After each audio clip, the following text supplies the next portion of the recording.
Rowan, Hmm. itutuloy ko na yung kwento kanina dun sa sa yung pagpunta ko dun sa babae na inutusan. Hmm. Hanggang dun lang kasi yung natapos eh. Baka pwede Rowan ikaw na magbigay sa akin ng yung balyena na nasa ilalim ng dagat na anong tawag? Oo. TikTok whale? TikTok Atlantis. TikTok Atlantis. Ikaw na lang magbigay para matapos ko na tong kwento. Kasi marami nag-aabang dito. Ayan, mga chismosa, 1.7 na thousand na nag-aantay kung sino ba daw ang sabit. Kung sino ang sabit. Hmm.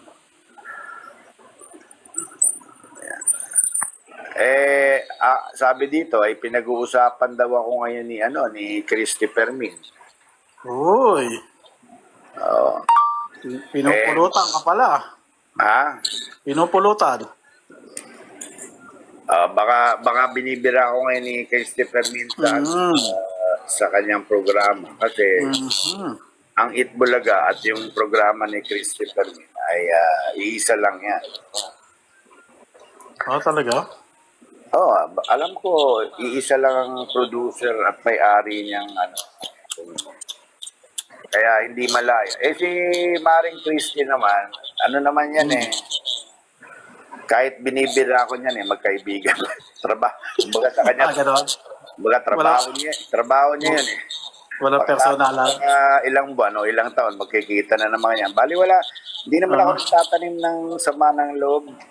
Trabaho nila yan patrabaho nila mambira So siyempre kakampihan nila siguro yung yung Itbulaga yun katanggap-tanggap na yun baka hindi nga katanggap-tanggap pag pareho kayo ng producer o TV station ng Itbulaga pero kakampihan mo ako malabo yun.